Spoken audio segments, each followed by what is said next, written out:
Hi, everyone. Welcome to our monthly Science of All Protein seminar. My name is Bianca Dada, and I'm the Senior Scientific Partnerships Manager at the Good Food Institute. For those of you joining us for the first time, welcome to our community. The Good Food Institute is an international nonprofit organization that works to unlock the knowledge and resources needed to transform how meat is made, satisfying rising food demand in ways that accelerate climate progress, protect animals and ecosystems, and strengthen public health. In short, our goal is a thriving world fed sustainably. If you're interested in diving deeper into the science behind plant-based meat, fermentation, or cultivated meat technologies, I encourage you to explore our open access resources at gfi.org/science. And with that, I'd like to introduce today's speaker. Andrew Stout is an assistant professor of biomedical engineering at Tufts, where his research group focuses on cell line and media development for cultivated meat applications. Prior to joining Tufts faculty in 2025, Andrew served as the co-founder and CSO of Deco Labs, a company working to commercialize low-cost media ingredients for cell culture. He obtained his PhD from Tufts in 2022 through a New Harvest Fellowship, before which he obtained a BS in Material Science from Rice University and performed cultivated meat and precision fermentation research at Maastricht University and Geltor. Andrew, thank you so much for being with us today to discuss opportunities for the convergent development of both cell lines and media for cultivated meat. And I'll turn the floor over to you. Awesome. Thank you for the introduction, the invitation to talk. Um, I come to these seminars a lot, so it's fun to be giving one. Yeah, so thank you everybody for taking some time on your Thursday to listen to what I hope is going to be an interesting talk for folks. I kind of got carried away with lots of um, I don't know, sort of fun facts and some history digging when I was putting this together. So uh, hopefully there's some stuff for folks to learn stuff. And then I definitely want to leave enough time for questions at the end because I think that's always the most fun part of these. So yeah, today the talk of this or the title of this talk is Nature and Nurture in the context of cell lines and media for cultivated meat. Um, and just kind of a quick overview to set the stage of what we're going to talk about today. I want to basically talk about how cells and media are just totally inextricably combined in cell culture, and they're totally related to each other, and they affect each other, and they depend on each other. And there are all these ways that we often think of them as when we put together our graphs for our flow charts of what cultivated meat production is. You have your cells and you have your media, but really they're just totally integrated systems. And then talk about some ongoing sort of early stage work in our research group. So I just started my independent research group in September of last year. So we're just sort of getting rolling on developing some new cell lines and media. I'm going to talk a bit about some of that work and then do a plug at the end. Okay, so this story that I'm telling today starts with these two people, Warren Lewis and Margaret Lewis, who in the early 1900s were doing a lot of cell culture media development. And look at them, it's this happy married couple doing research together with their microscopes side by side, and they had a goal for their marriage. They wanted an optically clear medium. You know what better goal can one think of for a marriage? An optically clear medium. At the time, people were starting to figure out how to grow cells in vitro, animal cells in vitro, but it was typically reliant on things like lymph extract or blood clots, things that made it really hard to see what was actually happening to the cells. And they really wanted to investigate the inner structure of cells and what these cells look like. So they wanted to create an optically clear cell culture medium.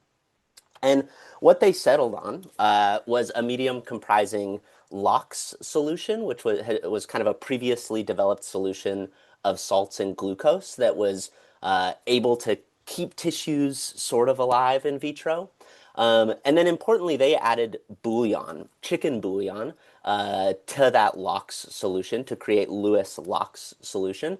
And the bouillon provided really essential components that the cells had previously depended on those blood clots or that lymph for. And this included things like amino acids, some bioactive chemicals, vitamins, a lot of the stuff that sort of comprises what we think of as culture media now today. And then there was also some additional sugars that they added. Um, and with this media, they cultured and observed many cells. And I think it's super interesting because a big sort of like category of cells that they were looking at first were chicken cells. So they took pictures and made drawings and looked at a bunch of different chicken cells. They would often do this kind of from explants and see what grew out of the explant.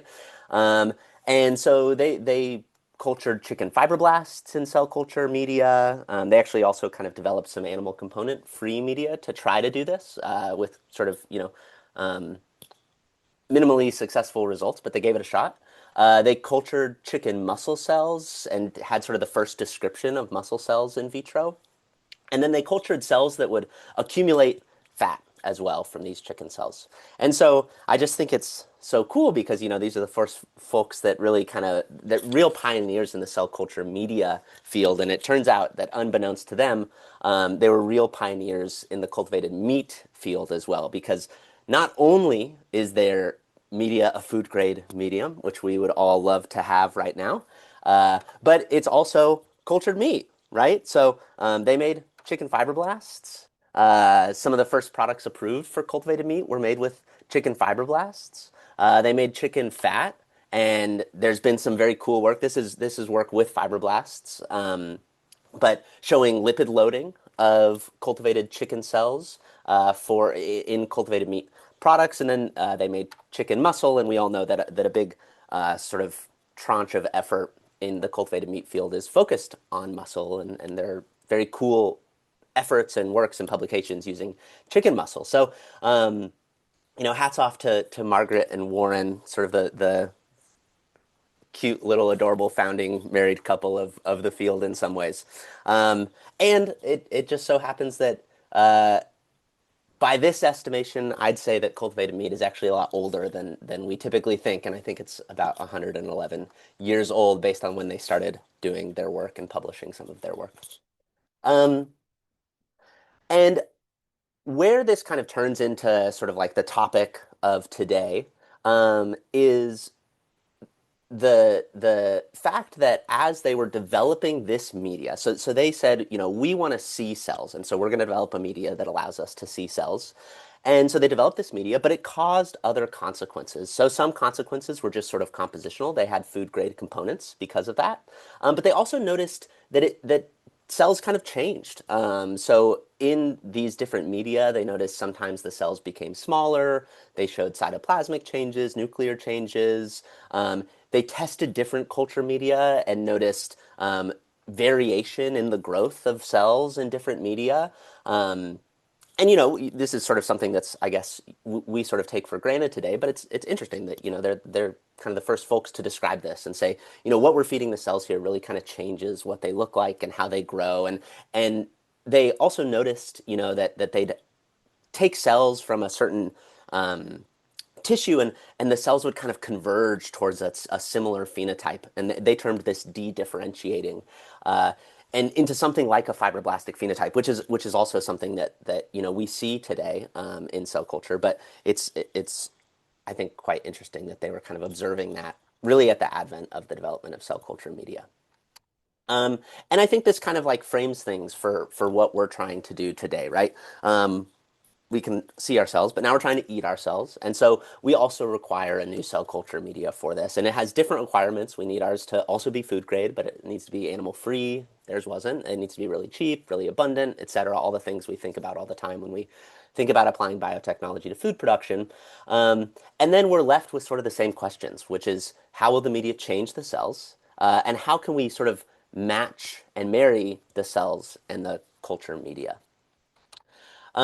And so when I kind of think about this, I have started, and I I don't know if it'll stick, but I've started sort of thinking about cell line development in kind of like two frames of mind for cultivated meat production, and one is Wranglin cells. So this is basically like capturing a cell and forcing it to behave a way that we want, and sort of identifying valuable traits out in the world of cell biology, and then trying to capture that.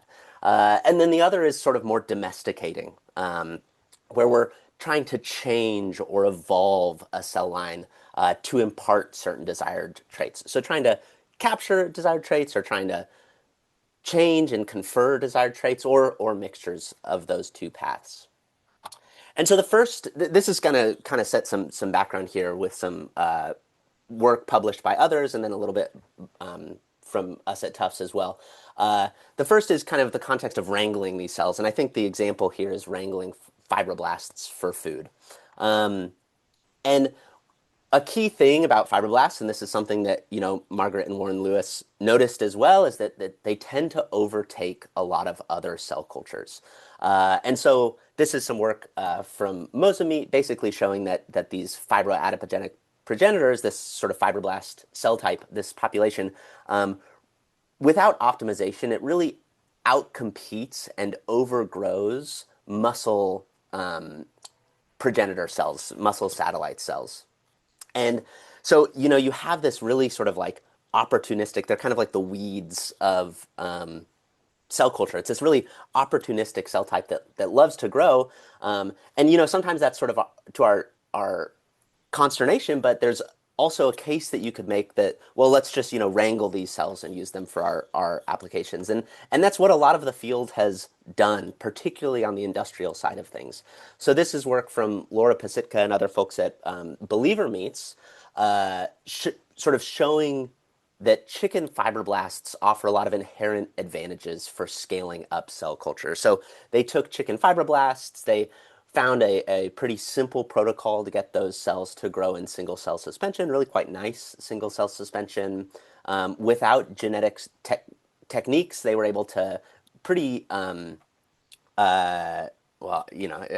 far be it from me to say it was easy for them, but it looks easy in the paper. Pretty easily immortalize those cells and achieve really, really stable growth over a very long period of time. And also they did some work to show that, or at least sort of move towards showing that these cells don't exhibit sort of any like transformed phenotypes. And then when we think about, so that's sort of the beneficial traits that we've noticed in the wild, right? These fibroblasts, they're just growers. They're really, really great at growing.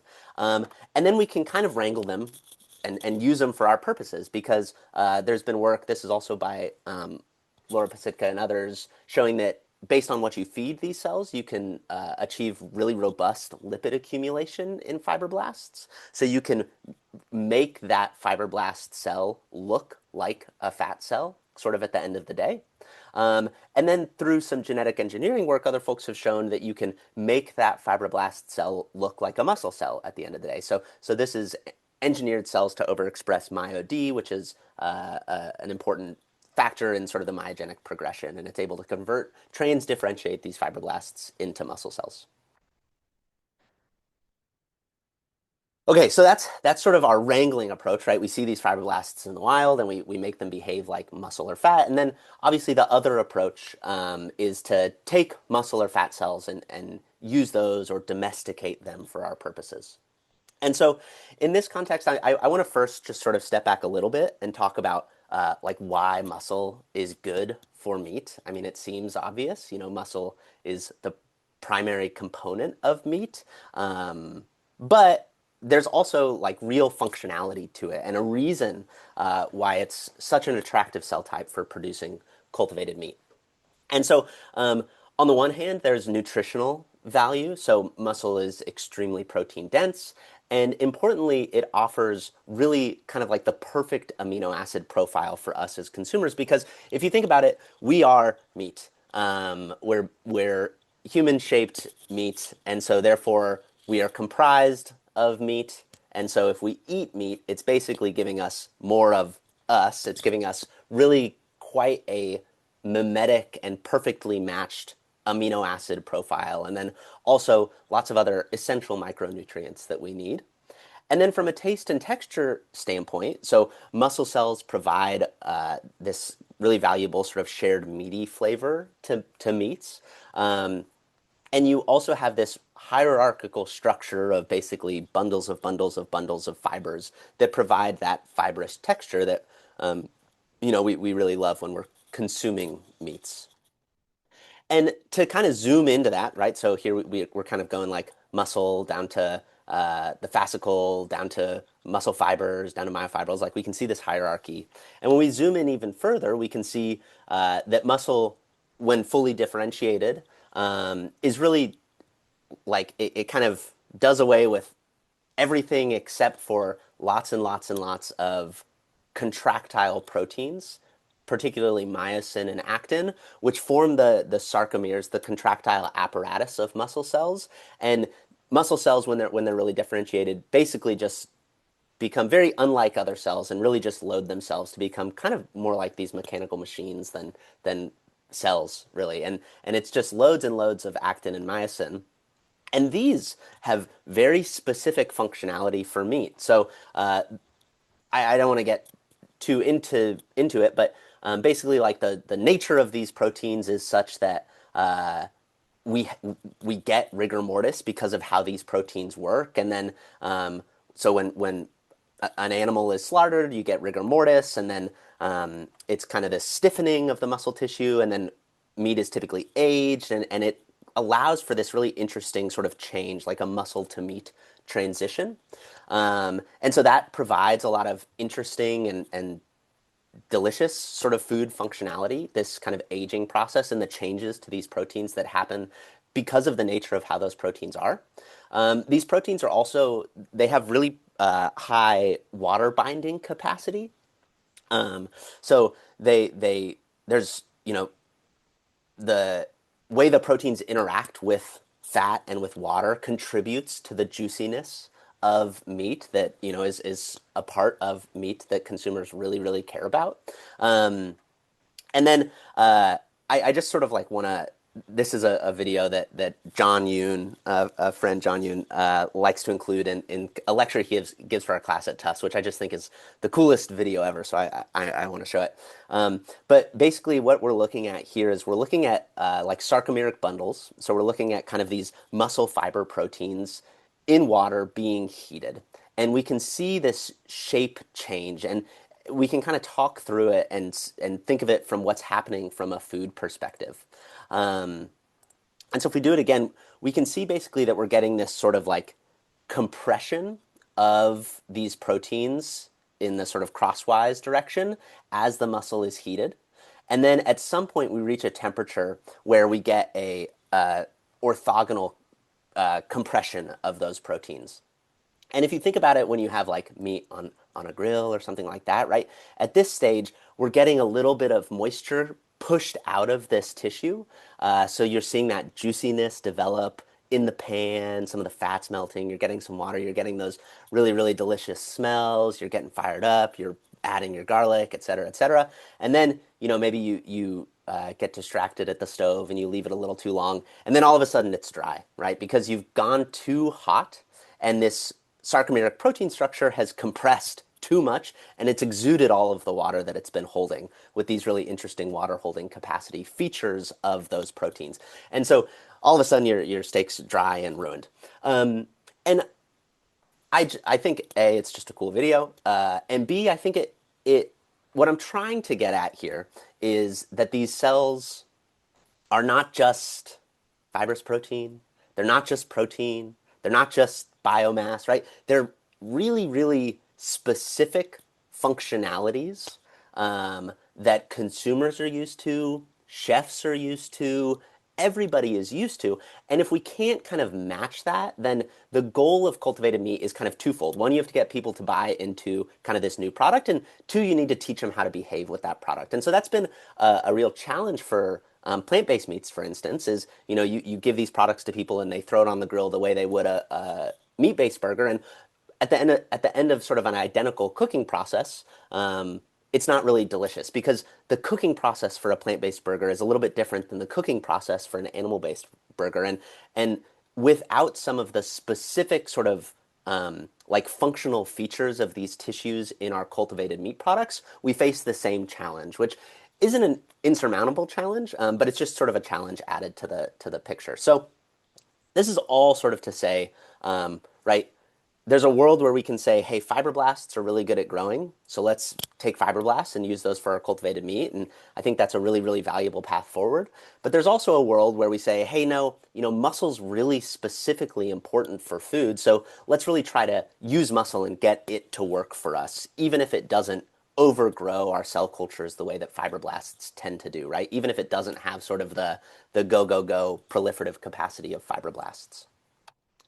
And so this all is sort of a prelude for some work that I was involved in during graduate school, focused on domesticating these muscle cells for scale and to basically give them that growth capacity. And so I don't want to spend too much time on this, but we engineered these muscle stem cells to overexpress telomerase reverse transcriptase and cyclin-dependent kinase 4, which are two proteins that can immortalize bovine muscle stem cells. And so what I mean by that, just so everyone's on the same page, is these bovine muscle stem cells typically have a limited doubling capacity. And around 50 doublings, they'll stop dividing. They reach something called the Hayflick limit. But we can engineer the cells with certain proteins, and these are just sort of two examples, that allow the cells to overcome that senescent barrier, overcome that Hayflick limit, and grow well past 50 doublings, right? So we're able to kind of have our cells really sort of like put the pedal to the metal on cell division. And importantly, they're still myogenic, right? So, far be it for me to say that like this picture at the bottom means that we have this super awesome video of this really, really robust sarcomeric structure at the end of the day, right? There's differentiated and then there's differentiated.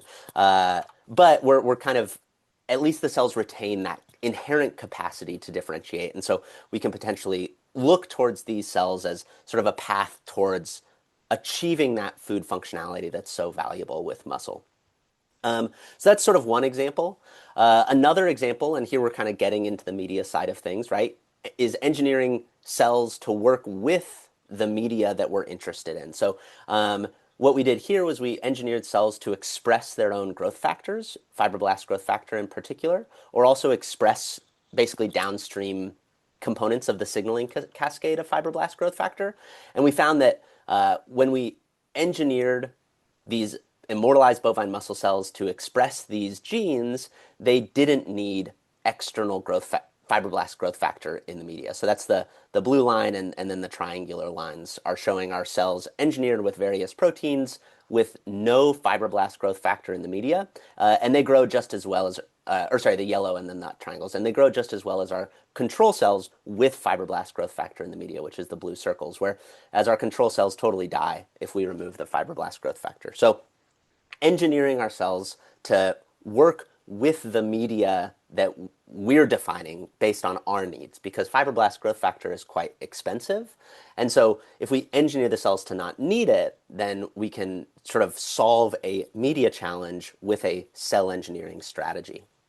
And then some other work, this is from James Dolgan at Tufts, where he worked to adapt these immortalized bovine satellite cells to a new media component, which is a Vibrio nitrogens lysate, so a microbial lysate as a valuable media component. And what I'm trying to show here is what James found was that you can really kind of adapt these cells to really different environments than they're used to. So when he first added a low concentration of this lysate to this cell culture, the cells hated it. They grew very, very, very slowly. But over time, they got used to that Vibrio nitrogens lysate, and eventually it was a very effective culture media component for them. And they were able to really increase the rate of growth of those cells as the cells adapted. And 17 passages is quite a lot of time. It's basically a month or so ish. I mean, at these low growth rates, it's probably much more than that. Um, and so there's a lot of plasticity to these cells, both in our ability to engineer them for a desired media formulation and in our ability to adapt them for a desired media formulation. So I think that's just sort of like an interesting thing to keep in mind when we're thinking about sort of cells and media together. And then there's definitely more sort of domesticating and wrangling to do. This is from a review that I worked on with Camillo at Tufts and Josh Flack at TU Delft. Um, Basically, just sort of presenting a number of phenotypes that we think are interesting for cells, whether you achieve those phenotypes through adaptation or genetic engineering or by finding cells in the wild, like fibroblasts, that have some of these features, right? These are all different features of interest for cultivated meat, and we have these different tools for trying to achieve those phenotypes of interest. Um, and then the last sort of some other work from other folks that I want to talk about in that context because I think it's very timely and sort of relevant to this idea of domesticating and wrangling and taking beneficial features of certain cells and then adding features to different cells and sort of the nature and nurture approach of things. And this is related to allergenicity. And what the folks on the left figured out, and these are both quite recent, but basically what the folks on the left found was that for certain allergens, cultivated meat had lower levels of those allergens than conventional meat tissues. But for other allergens, and in this case they were specifically looking at alpha-gal, cultivated meat had higher levels of those allergens than conventional meats. And so you can imagine sort of two sides of this story, right? You say, oh, this is awesome. Cultivated meat has fewer of these allergens, but then you say, oh, shoot, but it's got more of this alpha-gal allergen, and so maybe that's an issue. And so that's sort of the nature of our cells. It has some pros and some cons.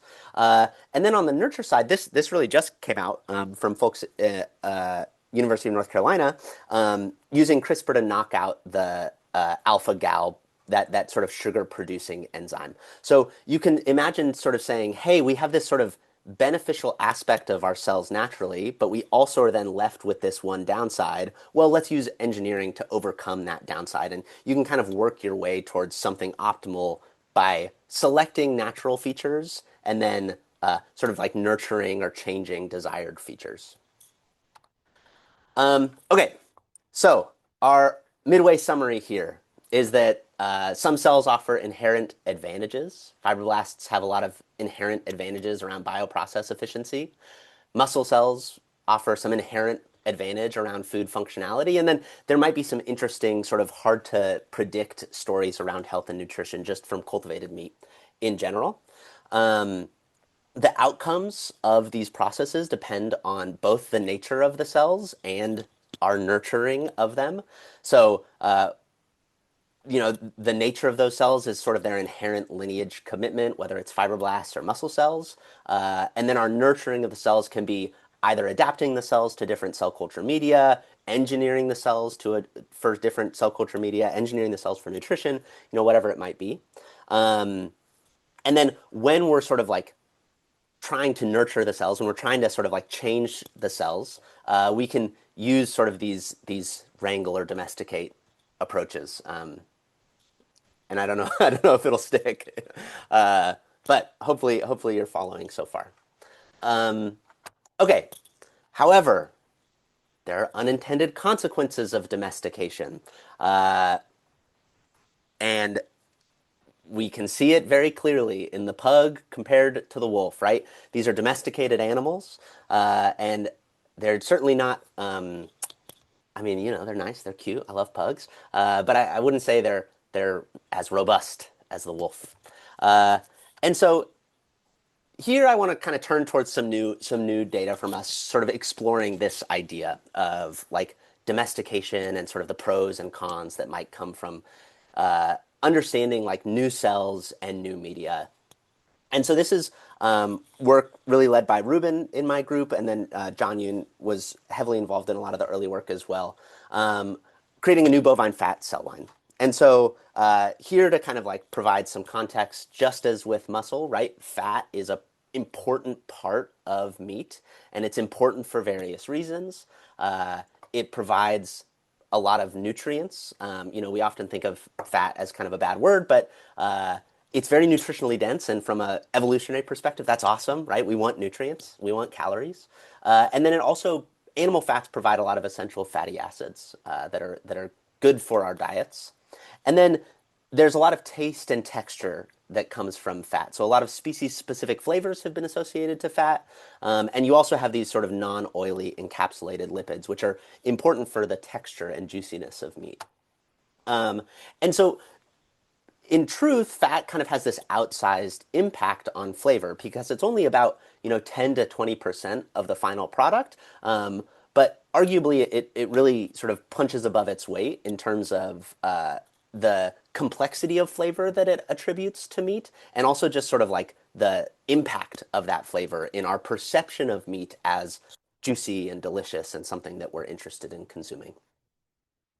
Um, and so the start of this story is quite similar to the muscle story that I mentioned previously. So we started with some primary bovine dedifferentiated fat cells, so isolated bovine fat cells, and validated that they were able to accumulate lipids.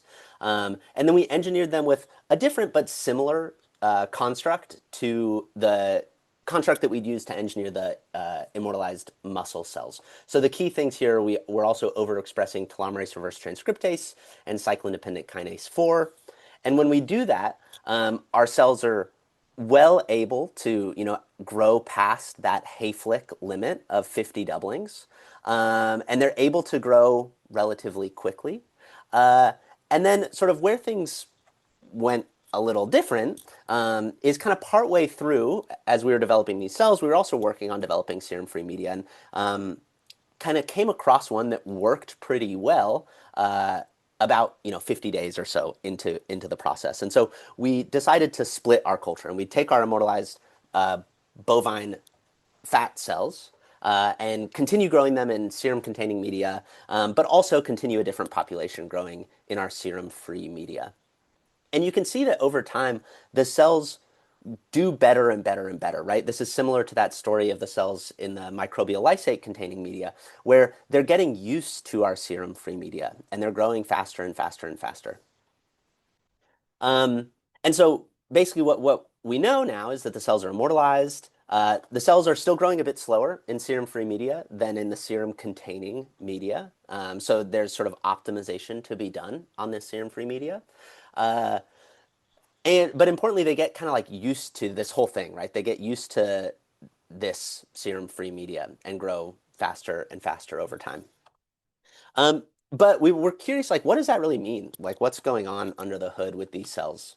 And so what we did was we performed RNA sequencing at different time points in both the serum-containing media and the serum-free media. And some of these, this is, you know, new emerging data. So some of the time points we're interested in repeating just to get cleaner data and read issues. So we kind of have like an incomplete picture of the data here, but I think it's still interesting and sort of worth talking about. So what we have is we have data from this sort of like young FBS time point, this middle FBS time point right around that Hayflick limit, and then this old FBS time point of 100 doublings. And then we have data at kind of like a middle serum-free media time point, which is also around 100 doublings, but it's after these sort of paths have split. And when we do some gene expression analysis of this RNA sequencing data, we can see big changes. So this is like just like the top 30 differentially expressed genes compared to our early, young, kind of early stage FBS containing media. So, like freshly immortalized cells. And we can see that as we kind of traverse the blue line, we get a down regulation of certain genes. They're kind of these like cool toned genes. You don't need to worry about the specifics. We'll get into it a little bit, but we get this sort of gradual down regulation of certain genes. And then when we make this split to serum-free media, we get a really stark upregulation of a totally different set of genes. And these are kind of these warm tone genes here.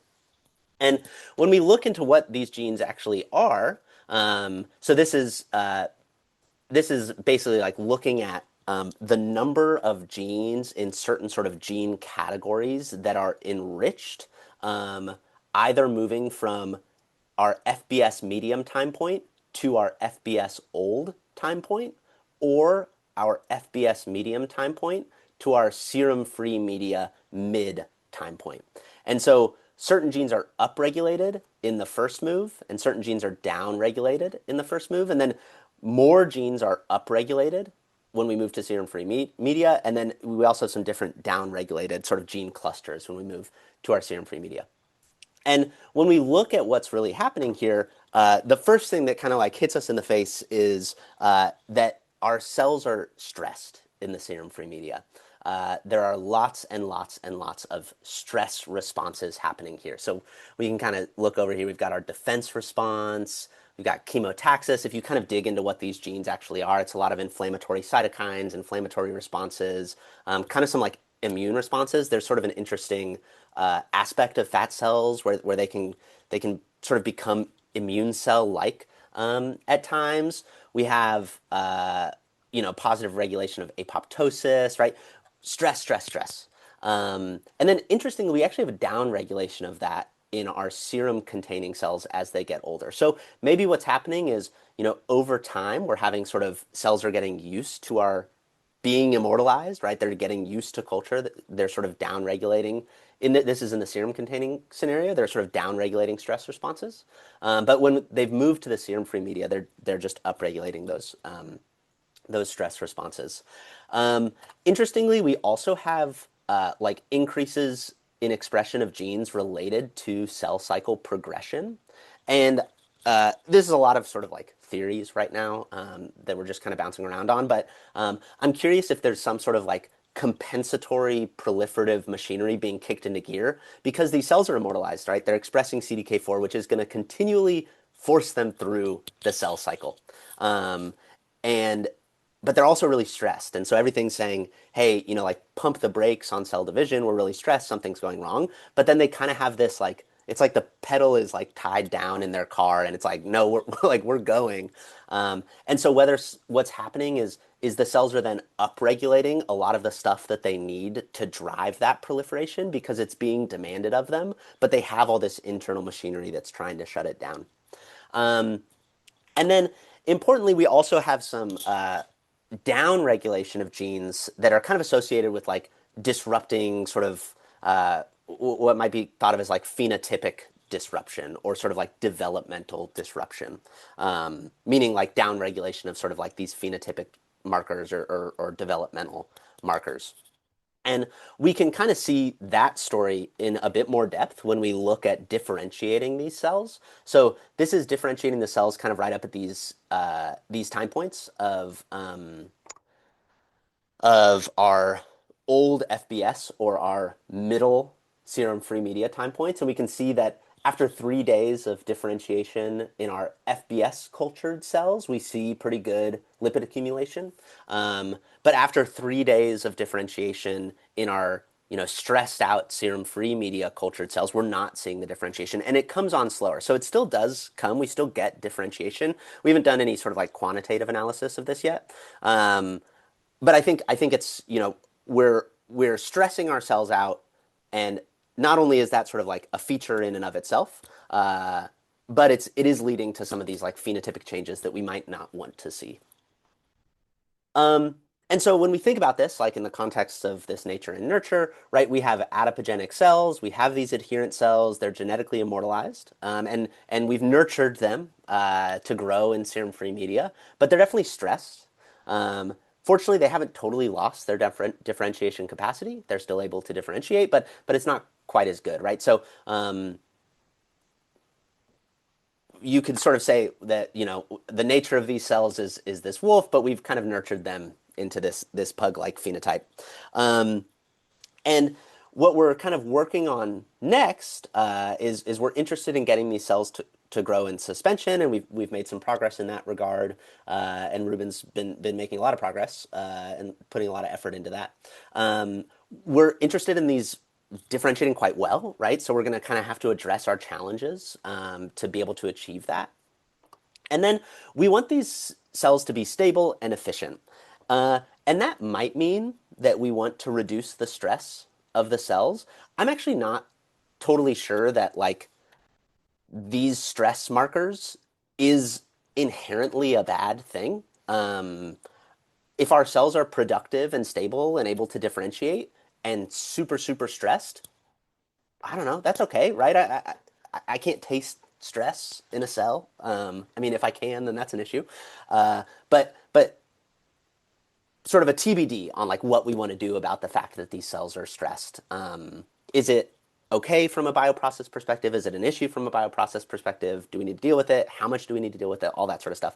But you can imagine, right? We're not really looking for a wolf. We're not looking for a pug. And I'm kind of torturing this metaphor, but we're looking for something like a border collie here, right? You know, it's like different than the original cell that we've started with, but our nature and our nurture and our domestication has moved it to become this like hyper efficient working dog, rather than this admittedly adorable, but it has some issues, pug. So the ongoing work and questions for this are I'm really curious about engineering versus adapting cells for new phenotypes and how outcomes change whether you adapt or engineer cells for a certain phenotype. Um, I'm curious about exploring media formulations to improve these outcomes. And can these kind of be general, like what general takeaways can we take away from this? Or how specific does it have to be? And I mean, even beyond cell type, right? Like these specific cells versus other specific cells, like how much inertia is there once you've nurtured a cell in a certain environment and gotten it used to different media? Can you kind of back it out and move it down a different path, or do you get some really long lasting changes based on sort of the media that you've cultured these cells in for a long time? I think that's generally a question that we're pretty curious about. And then I kind of mentioned this, but just sort of understanding and controlling this stress response, both biologically and sort of philosophically about how much we care about doing so. Okay, so my timer went off, which means I've got a little bit more time, and because I had set it 5 minutes early, and so I'm gonna totally change gears right now and do a little plug for something that we're working on in collaboration with GFI here at Tufts, which is an open access cell bank that we're trying to build for the cultivated meat field. And I thought that it would just be, this could be a good audience to kind of present the idea to and make the case. I'm definitely, like welcome feedback, and I'm happy to talk with folks about this because it's an emerging effort, and we're definitely still figuring out exactly what it looks like. But the premise is that what we're all trying to do is reach the mountaintop with this trophy and a burger. And what that looks like is, kind of from day one of the field, you would isolate cells from livestock. Often there's a cell immortalization step. There's cell optimization step. I'd sort of, based on this talk, include sort of cell optimization slash sort of co-optimization with the cell culture media. And then you work on scaling up and then it's sort of an iterative loop of scale up and optimize and scale up and optimize. And a lot of these first milestones take a long time to reach. They can have very high barriers to entry, both from sort of cost and access to, um, animals, reagents, whatever it might be. And then I would argue that it's really often kind of reinventing the wheel many many times. I don't think that an immortalized cell line is really like novel new IP. It's kind of everything that happens after that is the real intellectual property of this field. And so the idea is to build like a base camp for cultivated meat where we're providing access to immortalized, open access, and easy to optimize, easy to engineer cells, and then sort of some starting media formulations, just so that people can start from a much higher place and save a lot of time and really kick things off with like true optimization. Um, and this like exists for other fields, right? So nobody has to go isolate Chinese hamster ovary cells to do research for monoclonal antibody production. Nobody has to, I don't know where E. coli were discovered. Probably some thermal vent or swamp or something. Nobody has to go to a swamp to find E. coli if they want to produce a protein recombinantly. But many people have to go to a farm if they want to get muscle cells from a cow for starting their cultivated meat research or company or whatever it might be. And so I think by having this base camp, it both increases the sort of crosstalk of research that's happening because more people are working with more similar cells. And I think it really can be a booster for sort of cumulative progress across the field. And so we're interested in sort of creating some infrastructure to support this, and we've started doing so. So we're interested in putting these cell lines, like I was mentioning that bovine fat cell line that we're developing. The goal is to put that into the cell bank, and our strategies for engineering it have we've done so in a way that we're hoping can increase its sort of ability to be open access, reduce third-party intellectual property considerations, things like that. And then we also have media that we want to sort of like have published formulations alongside those cells so that folks can access and work with cells that we're developing here. And then we're also, and this has largely been in collaboration with GFI, so big thanks to them. But we're really interested in that idea of sort of like IP rescue around external cell lines. There are many, many awesome cell lines and media that have been developed by researchers or companies or you name it. And unfortunately, sometimes those companies go out of business, or maybe researchers are no longer, or just interested in sharing their cell lines or something like that. And so the first sort of instance of this is suspension bovine fibroblasts that GFI acquired, and we're working together to make those available through the cell bank. And so it's currently at sort of like the waitlist stage. You can join the waitlist to sign up for some of these cells. And then we're also doing like internal expansion and validation of the cells. So, we're growing them in serum-free media, we're expanding them, we're freezing vials, et cetera, et cetera. And then there's also associated serum-free media formulations that GFI also acquired and just published for folks to look at. So those are the media formulations that we're using with these cells, but they also might have a lot of value applied to other cell lines as well. So just a couple of resources, one that's forthcoming shortly and one that's immediately available. So yeah, just plugging those. And then before wrapping up, I just want to remind everybody, right? If we think back to Warren and Margaret Lewis, they don't look miserable here, right? But they're not sort of beaming with joy because they're alone. And our cells alone are not as happy. Our media alone isn't that happy. If we're just working on these in isolation, then I think it's not sort of we don't have the synergistic value that comes when we join them together. And they're just so cute and happy in that picture. I really like it. Okay, so with that, I just want to thank a bunch of folks in my research group who worked on the work that I presented, folks in the Kaplan Lab and the broader Tucka community who worked on some of the work that I presented, and also just it's a great supportive environment. Some big shout out always just to Tucka in general. Big thanks to some of the collaborators, specifically at GFI and from Sci-Fi Foods, who've helped with those cells, helping us understand access and start to bank those cells for distribution, hopefully to many people. And then thanks, of course, to all of the funders who funded the work that I presented today. And with that, I will happily take any questions. Thank you so much for that, Andrew. That was such an incredible talk that covered so many different aspects of this field, and really appreciate starting and ending with the history lesson. That was really great to hear. I'm also definitely gonna like the image of stressed out pugs is now gonna be in my brain for the foreseeable future. So thank you for that. That was Yeah. awesome. We have quite a few questions in the chat. This is really exciting. Lots of audience engagement. I'm going to start with the last one because it's most relevant to the call to action that you just put out. Question from Carolina about whether you're actually actively receiving more cell lines for this cell bank, and if so, what are the requirements for sharing cell lines for the cell bank? Yeah, yeah, it's a great question. So, I'd say like definitely, definitely, with the caveat being that we haven't yet received others for the cell bank.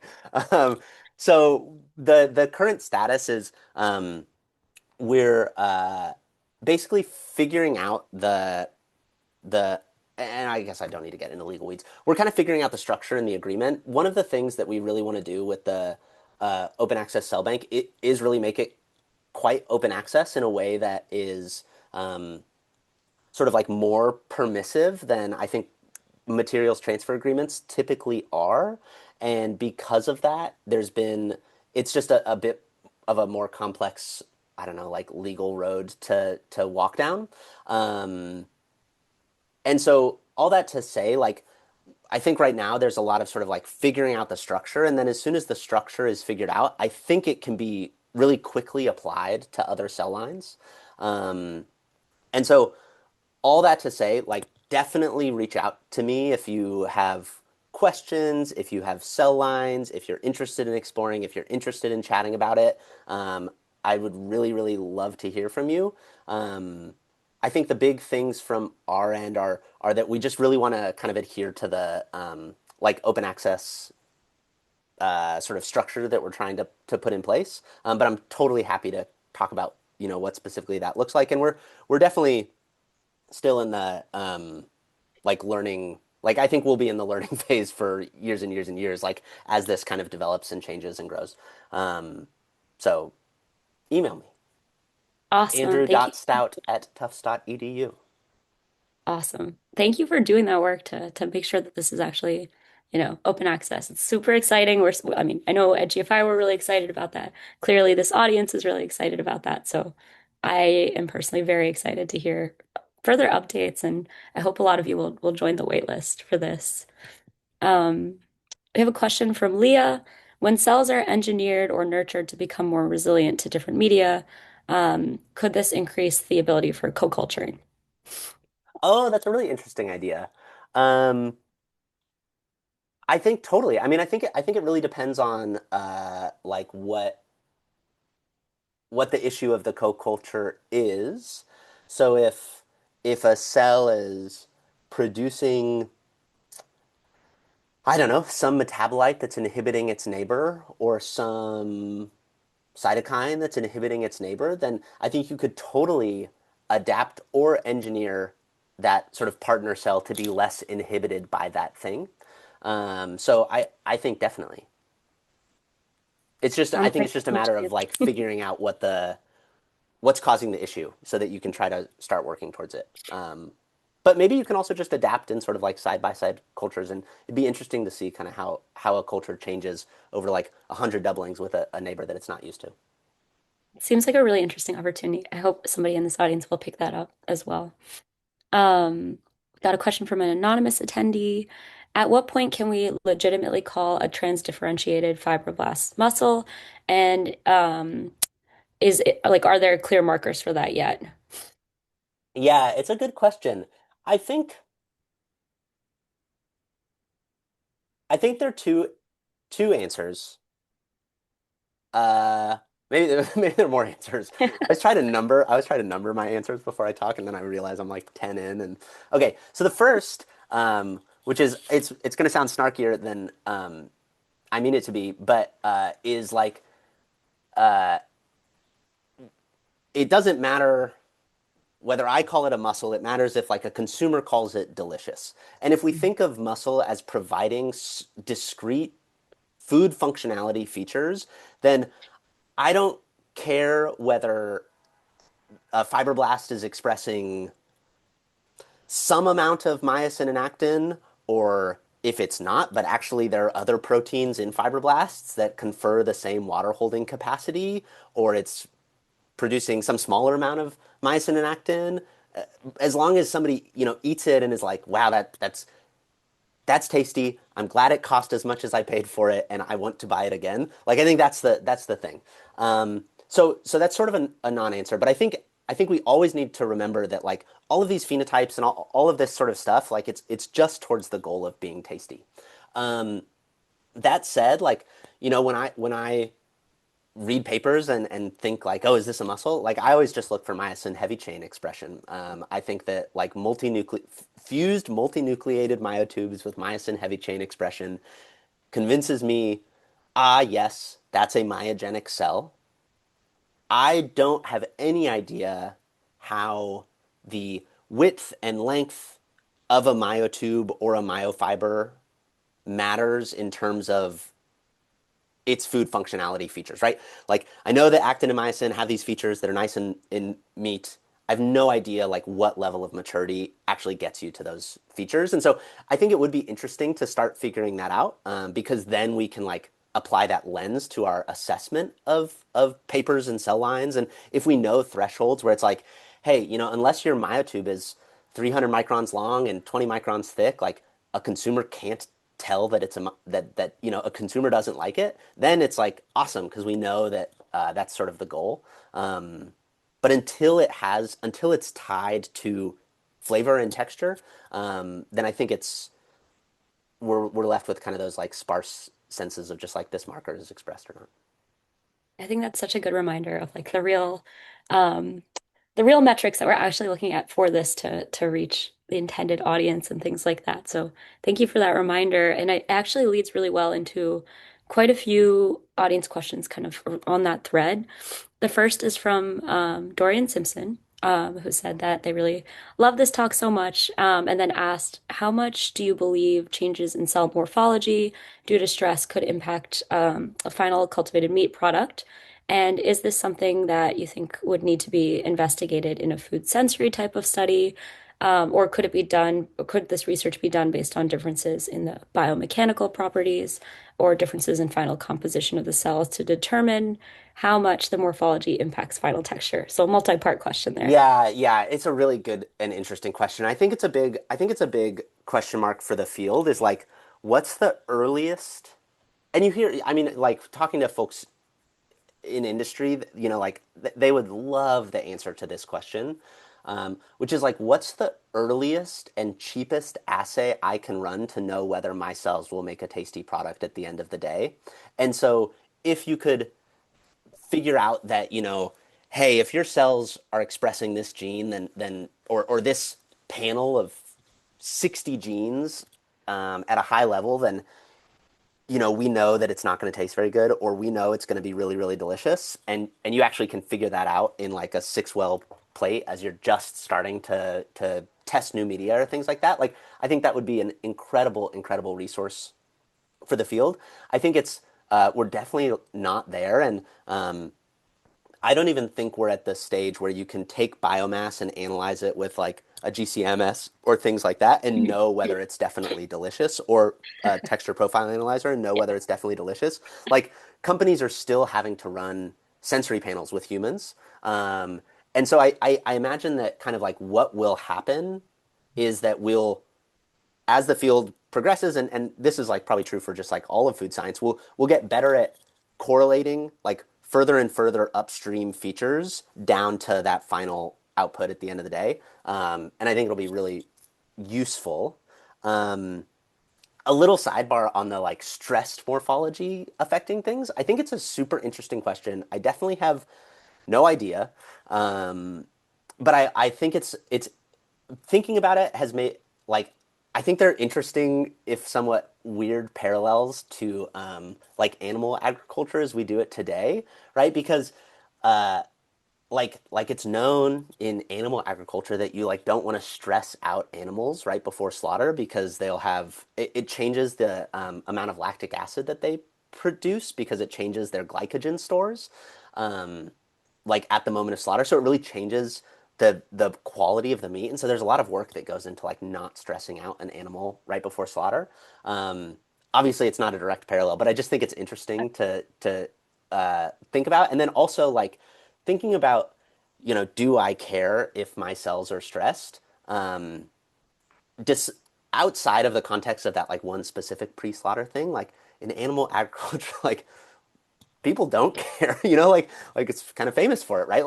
Like we have these animals that look nothing like a chicken today looks nothing like a chicken 50 years ago, or like a boiler chicken, right? Like it's totally different. And so I could definitely imagine a world where like your food cell in 50 years looks totally different than like a newly isolated and immortalized muscle satellite cell does today. You get into all these weird questions about consumers, et cetera, but I think it's kind of interesting to think about. Wow. Yeah. There's something almost like philosophical about that, thinking about kind of this field as a whole, but also the promise, of cell ag in so many ways of being able to biomimic meat. And then it's like, well, at what level? Like how much of this process are we actually replicating, including like disregarding the stress of the cells, because maybe it's not important. But I think that's just such a sort of fascinating line of inquiry to go down both Yeah, scientifically, but also yeah, just like, as this concept of like, what does it mean for your cells to be stressed out, you know? yeah, yeah. And like in 400 years, people are gonna say like we're gonna learn more about cell sentience, and people are gonna Exactly. have the Exactly. like anti-cellular agriculture. Yeah, Who even knows what lies people ahead for the there? ethical treatment of cells. Yeah. I have another question from Chitvan from the audience about you showed that fibroblasts can adapt remarkably well to serum-free food-grade conditions, but they also tend to overtake more meat-relevant cell populations over long-term culture. How do you see the field balancing bioprocess fitness versus tissue authenticity?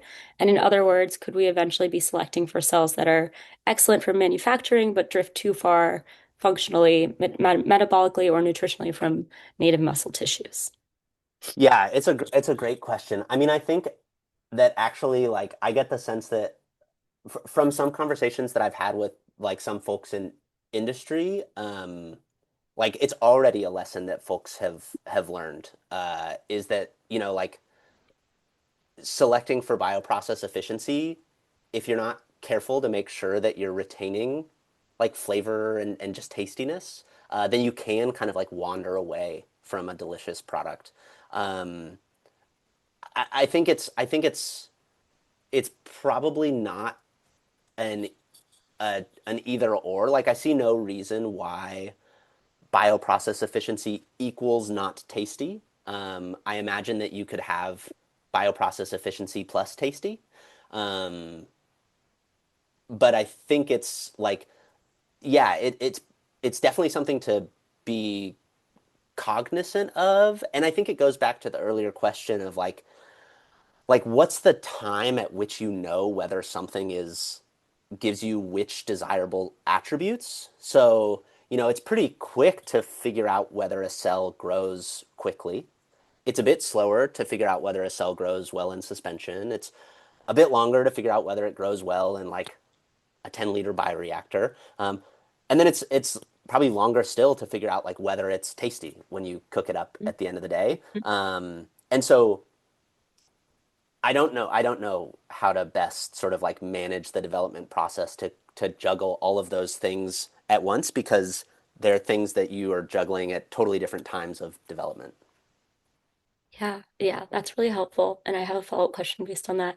I really liked when you were talking about when you were introducing the stream of domesticating muscle cells, the way that you laid out the importance of replicating functionality, and kind of the tension that you brought up between maybe other alternative protein platforms that focus on just mimicking sensory aspects versus with your work really trying to mimic like achieve functional biomimicry. And I'm wondering if you can speak a little bit more to that. And I know with cultivated meat, it's a little bit more difficult to maybe disambiguate those because um, you are genuinely replicating the actual cells and all of that. But yeah, I'd love to hear a little bit more about how you think about the differences between replicating the sensory properties versus the functionality, and if there is a scenario where actually just replicating the sensory properties that we see in meat might be enough to get a delicious product. Yeah, yeah. I mean, um, I totally think that replicating the sensory pro so I totally think that replicating the sensory properties can get you a delicious product. Like there are many plant-based meat products that I really love. And like I've learned, well, I was I've learned to like cook an impossible burger to a way that I like it. And I know friends who like will buy one and throw it on a grill next to a beef burger and do the same thing with both of those products and like end up with sort of a worse Impossible Burger than if they had been like cooking it in the sort of Yeah. like right way for the Impossible Burger. Um, but like people learn how to cook new things all the time, right? And so I think you could totally have a like I don't think a product is dead in the water if it takes cooks totally differently but is delicious at the end of the day. Like if you gave someone a burger, like I forget what it is, most fish, let's use fish, like I think you cook it to like 140 internally Fahrenheit, something like that. And if you gave someone a fish product and were like, hey, you have to cook this to 300 degrees for it to be tasty, probably a lot of people would like and if it looked the same, probably a lot of people would mess that up and they'd be like, this thing is gross. But you'd then have some people who'd figure it out and they'd teach other people. And like we would learn how to cook this like new fish-like product that you need to cook to a higher temperature than fish we're used to. So I'm not, I'm not sort of like too I think it's kind of this, I don't know, it's like this wobbly dance of changing behavior, consumer attitudes, consumer perception, actual taste, trends in consumer desire, and I think trying to like answer it too specifically is challenging. I still think that like if tomorrow like a new plant-based meat company came onto the market and it was like this is definitely as delicious, this is definitely as nutritious, and hey, look, like everybody's really liking it, then it'd be like okay, like cultivated meat does not need to happen if that's Mhm. the scenario.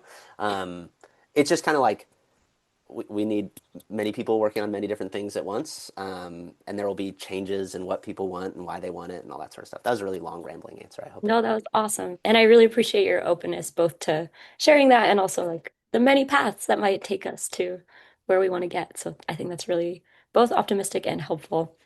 We have a question from Ricard about finding cells in the wild. Do you think there are potentially way more like cells that could perform better for cultivated meat purposes that we haven't adequately characterized? Like they're from studies that are less well, or species that are less well studied. And how important do you think it is that we could, how important do you think that, I don't understand this question, sorry. How important could that be for the field to explore further in the short term, if at all?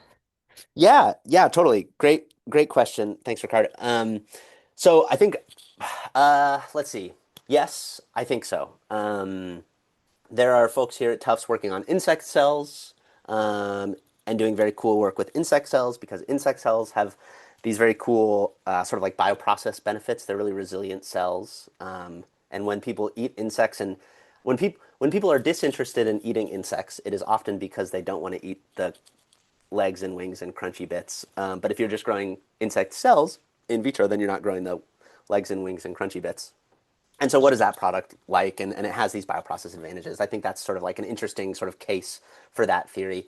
There's also, George Peppo of Vow gave a talk at a New Harvest conference a long time ago, and he had this fun fact that I just loved, which is apparently like Charles Darwin would eat every species he identified.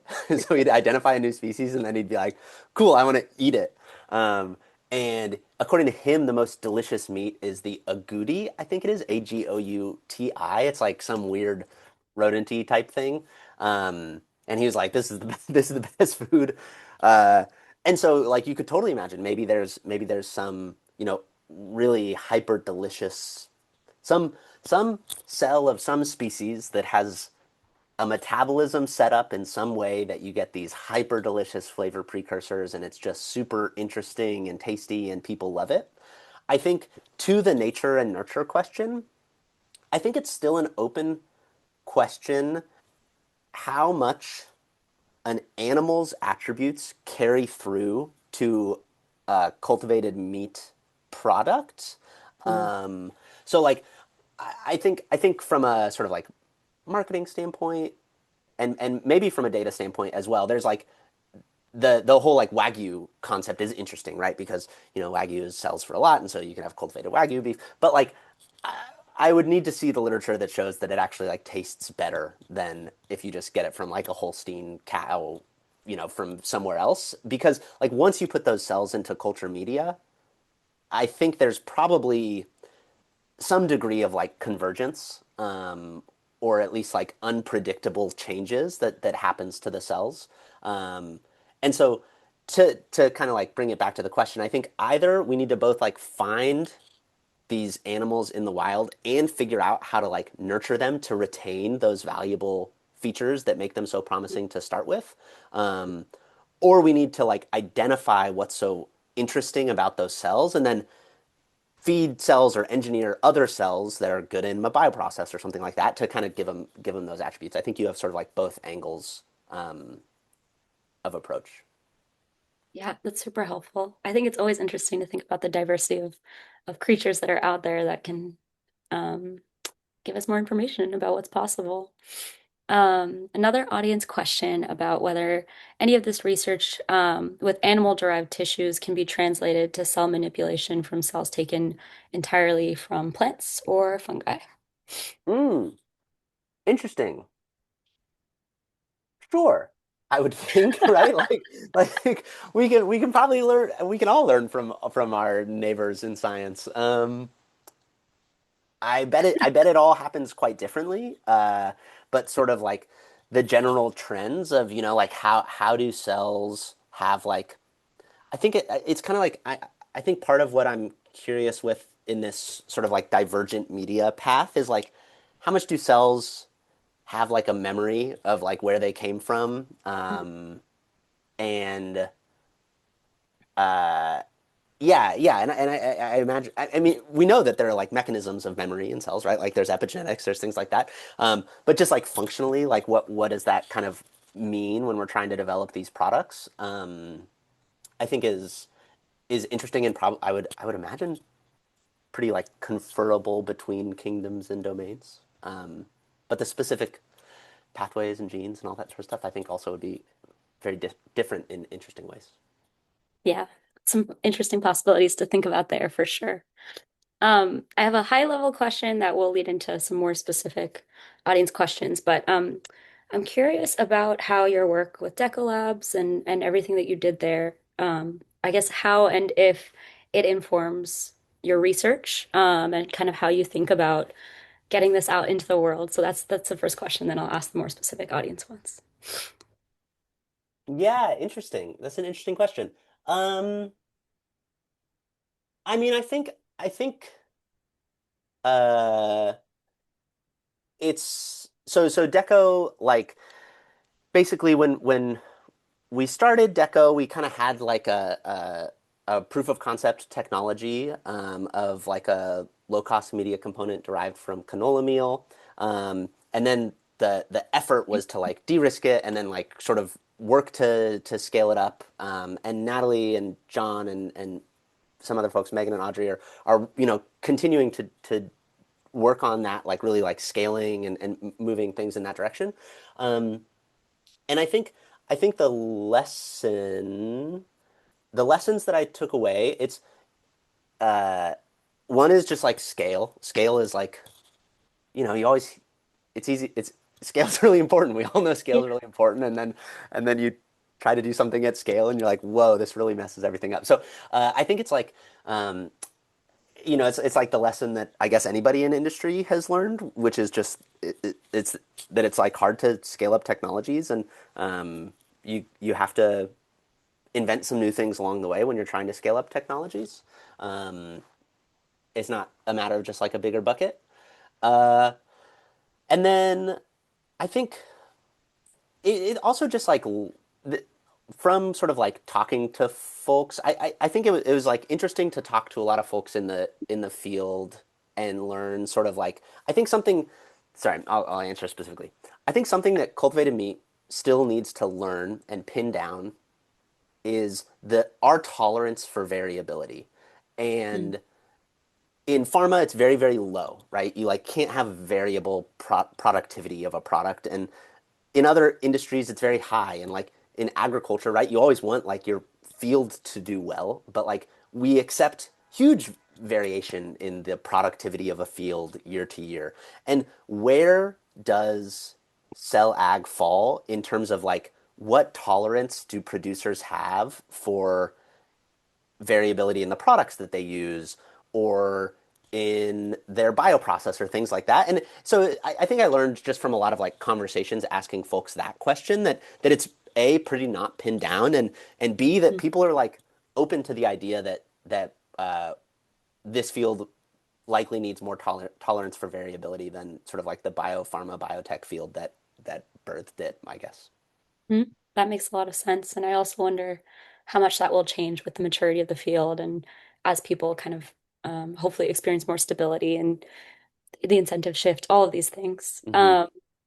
Audience question kind of along similar themes from Danielle, kind of about like top tier bottlenecks for industry. A specific example that they're asking about is in regard to cell engineering for attractive phenotypes, thinking about bioreactor survival and thicker, more structured cultivated meat. Is hypoxia in the construct core a major limitation relative to other limitations like media cost or growth factors? It's an interesting question.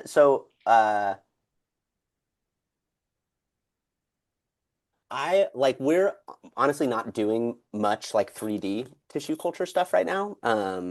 So with these fat cells, like when I think of sort of like the product, it's kind of like fat cells as kind of an ingredient to include in like a hybrid product or something like that, right? And so we're not really including them in like 3D tissue bioreactor environments.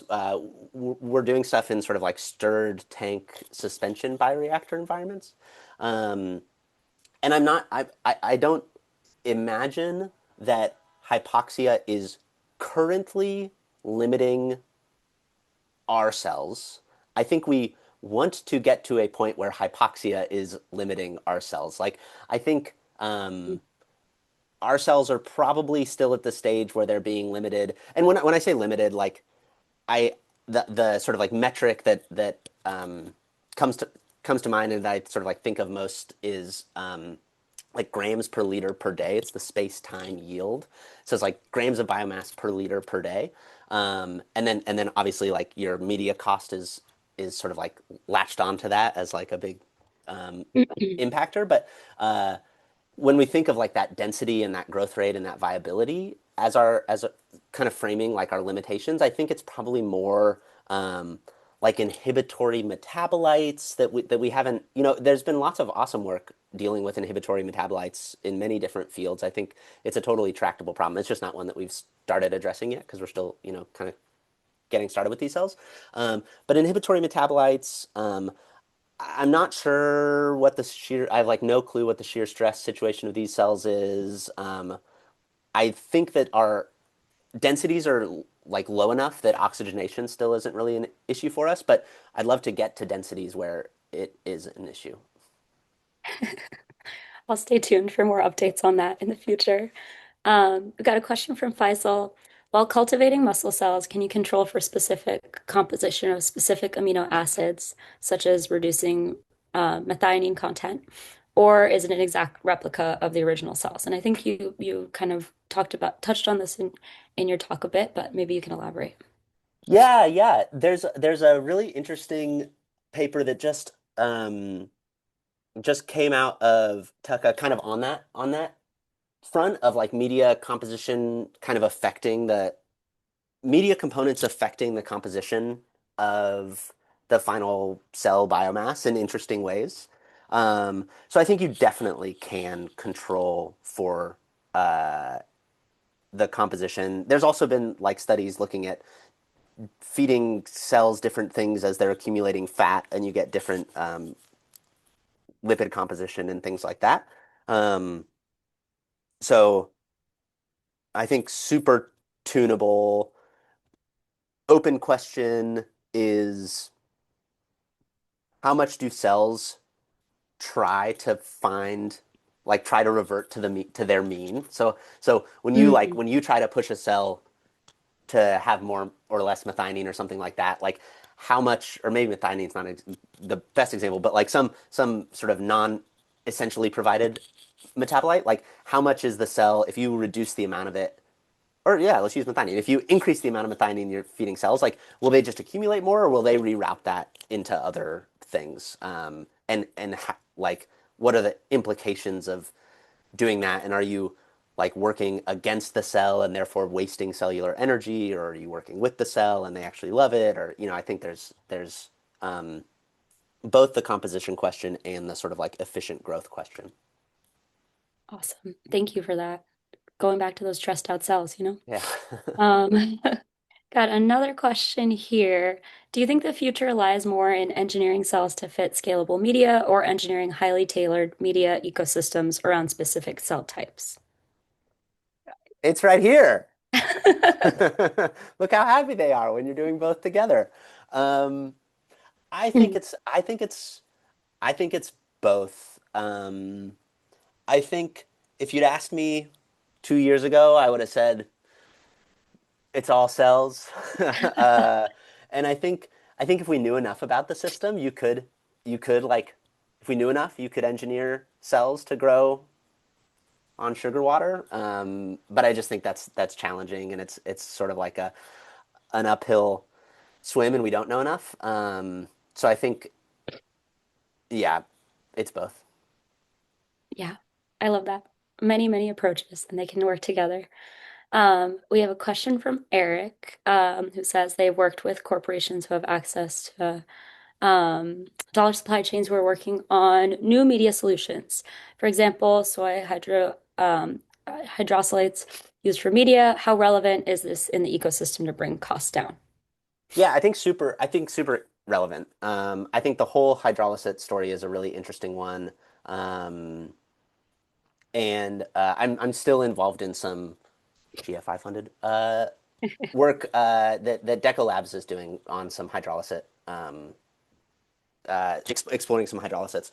Uh, so I think totally relevant, totally interesting, and I think sort of to me, sort of part of what's really interesting about it is that it goes back to the question of sort of like what's our tolerance for variation, because like anytime you use like not chemically synthesized components, you're introducing variation. And so it's kind of two tiers of variation. Like what degree of variation in composition can cells handle? What degree of variation is inherent to these like a product like a hydrolysis or is not? Like how can you sort of control efficiently and cost effectively minimize variation in hydrolysis? How can cells flexibly handle variation that might come? And then how can producers tolerate bioprocess variation on sort of like the margins of, so it's almost like this like funnel of variation where you have like your plants that go into the hydrolysis are highly varied. Maybe you can do some processing to get less variation. Maybe cells can absorb some of that variation, and then maybe producers have a tolerance for variation on their side. And so like the shape of that funnel, I think, is just sort of important for the ultimate like utility of hydrolysis. That makes a lot of sense. Thank you for that. Really important closing question from Stephanie. How do you cook an Impossible Burger? What's your strategy? Oh, um, I mean, I think I just, anyway, I like doing it on a grill, and I just feel like you have to cook it a little less long. I mean, I don't think it's that hard. I think you just need to cook it a little less long Mhm. than you cook a conventional meat burger. Because I think if you cook it the same amount of time, then it's just a little bit dry. And I think you really want to, like their whole thing is it has that little red bloody bit in it. So I think you want to make sure you keep that little red bloody bit in it. Awesome. Thank you so much for that, Andrew. And thank you for this really engaging talk and this honestly like pretty philosophical path you've taken us down today. I really appreciate that and all of your lovely references and analogies. So thanks for your time and for your energy and enthusiasm.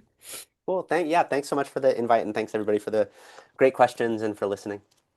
Awesome. Thanks, everyone. We'll see you for our next Science Evolved Protein seminar coming up pretty soon. And reminder again to check out the cell bank. Thanks, everyone. Have a great day.